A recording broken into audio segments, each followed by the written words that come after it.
ओम शांति। 10 दिसंबर आज बाबा हम सभी को बहुत गुह्य गुह्य ज्ञान के राज भी बता रहे हैं, मोटिवेट भी कर रहे हैं। बच्चे, तुम भारतवासी भूल गए हो कि हम सतयुग में सतो प्रधान थे, देवी देवता थे, विश्व पर राज करते थे। केवल एक ही आदि सनातन देवी देवता धर्म था। तुम्हें बाप को निरंतर याद करना चाहिए फिर से देवता बनने के लिए, परंतु निरंतर याद करना बहुत मेहनत का काम है। इसलिए बाबा कह रहे हैं कि ये जो सृष्टि के आदि मध्य अंत का ज्ञान तुम्हें मिला है, इसका स्मरण करते रहो। हम सूर्यवंशी थे, विश्व पर राज करते थे, 16 कला संपूर्ण थे, धीरे धीरे नीचे उतरे, कलाएं कम हुई, त्रेता आ गया, 14 कलाएं रह गई, मकान थोड़ा पुराना हो गया, स्वर्ग थोड़ा पुराना हो गया। तुम्हें नए मकान में आने का पुरुषार्थ करना चाहिए। फिर द्वापर आया, देवी देवता धर्म लोप हो गया, फाउंडेशन गुम हो गया, सब अपने को हिंदू कहलाने लगे और धर्म आने लगे। भक्ति शुरू हुई, बाबा ने राज बताया। ऐसे नहीं, इन धर्मों का भी वो भक्ति काल था। नहीं, वो जो हिंदू कहलाए भारतवासी, उनके लिए ही ये भक्ति मार्ग शुरू हुआ, उनके लिए ही ये रावण राज शुरू हुआ। बाकी धर्म क्योंकि चारों स्थितियों में गुजरते हैं, सतो प्रधान, सतो रजो तमो, इसलिए शुरू में रावण राज उनका नहीं कहेंगे। भक्ति भी शुरू में नहीं की उन्होंने। अब कलयुग का अंत आ गया है, तुम संगम युग पर हो। मैं इस ब्रह्मा के तन में आया हूँ, तुम्हें ब्राह्मण बनाया है। अब मैं तुम्हें कह रहा हूँ बच्चे, तुम पतित बन गए थे, अब पावन बनकर मुझे याद करो तो तुम्हारे विक्रम विनाश हो जाएंगे और तुम मेरे साथ घर चलोगे। मैं तुम्हें ले ही जाऊंगा, या तो योग बल से पावन बनो, नहीं तो सजाएं खाकर पावन बनकर जाओगे, उससे तुम्हारा पद भी नष्ट हो जाएगा। इसलिए तुम मुझे याद करते रहो। मैं ज्ञान का सागर हूँ, तुम्हें भी आप समान बना रहा हूँ। जो ज्ञान मुझ में है वो तुम्हें भी दे रहा हूँ, और मैं पवित्रता का सागर हूँ, तुम्हें भी अपने जैसा पावन बना रहा हूँ। तुम याद करो हम कितने पवित्र थे, स्वर्ग में कितने सुख थे, मीठी नदियों पर महल थे हमारे, वहाँ किसी को पहाड़ी पर जाने की जरूरत नहीं होती है। सब सुख था, कोई कमी नहीं थी, थोड़े से मनुष्य थे, देवता थे। सोने के तो तुम्हारे महल होते थे, दुख का नाम निशान नहीं था। ऐसे थे तुम भारतवासी।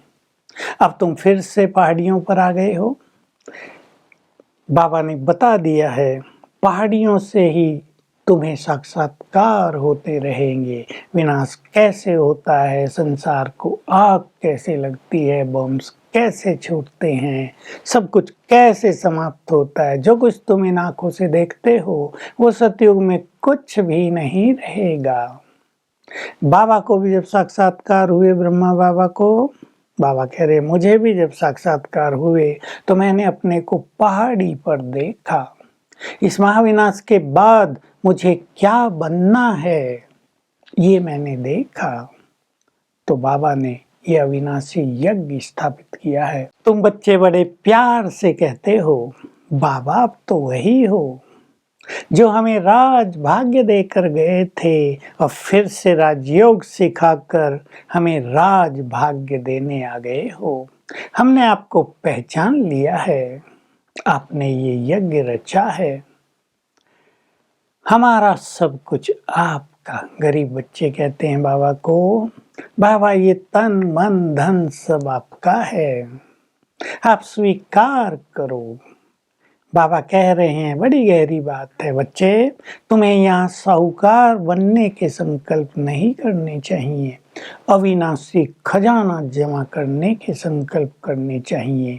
पवित्र बनकर याद करते रहेंगे, जितना योग युक्त रहेंगे, ये शिव बाबा का अविनाशी बैंक है, इसमें तुम्हारा जमा होता जाएगा और परम गुना होकर सतयुग में मिल जाएगा। गरीब बच्चे तो फट से लगा देते हैं। जो यहाँ मेरे कार्यों में धन का सहयोग करते हैं, उन्हें सतयुग में बहुत ज़्यादा सुख मिल जाता है। भक्ति मार्ग में भी तुम मेरे नाम से दान पुण्य करते आए तो अल्पकालीन सुख तुम्हें मिलता रहा, लेकिन अब मैं डायरेक्ट तुम्हारे सामने हूँ, इसलिए इस कार्य में पूरा सहयोग करो, सबको संदेश भी दो। तुम्हारी ईश्वरीय मिशन है।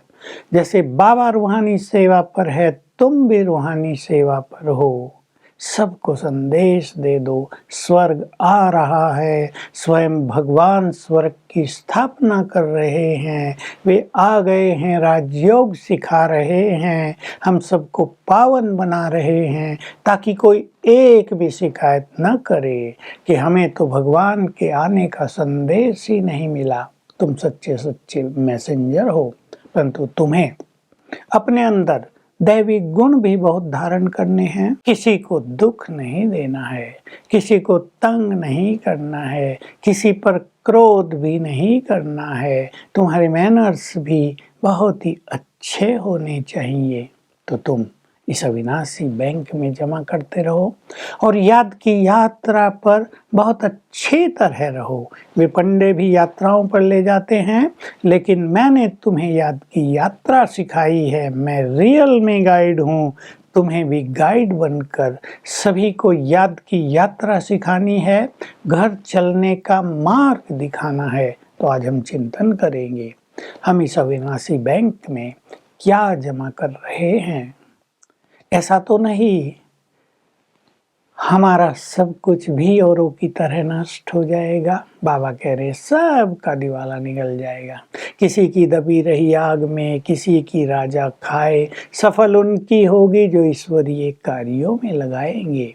तो हम चिंतन करेंगे, हमें अपना सब कुछ सफल करना है। वरदान है संपूर्ण समर्पणता द्वारा मैंपन को समाप्त करने वाले, ये अधिकार होता है ना मैंपन का, समान साथी भाव, बाप समान और उसके साथी भाव। तो सब कुछ तेरा, तन मन धन सब समर्पित, मेरेपन का अधिकार समाप्त हो जाए।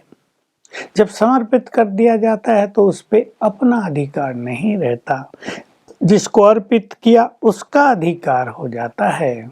तो तुम भी ये विधि अपनाओ तो बाप समान बन जाएंगे, वो तुम्हारे साथ रहेगा और जो गायन है साथ रहेंगे, साथ चलेंगे, साथ ही राज्य करेंगे, उसके अनुभव होने लगेंगे। इसलिए जल्दी जल्दी बाप समान बनो। स्लोगन है सफलता का आधार है अपने समय श्वास और संकल्प को सफल करना। तो आज हम स्वदर्शन चक्रधारी होकर रहेंगे। हम देवता थे, छत्री बने, कैसे नीचे उतरे, अर्थात 5 स्वरूपों का अभ्यास करेंगे और अपने को बार बार याद दिलाएंगे हम पवित्र देवता थे। भगवान पुनः आकर हमें राज भाग्य दे रहे हैं।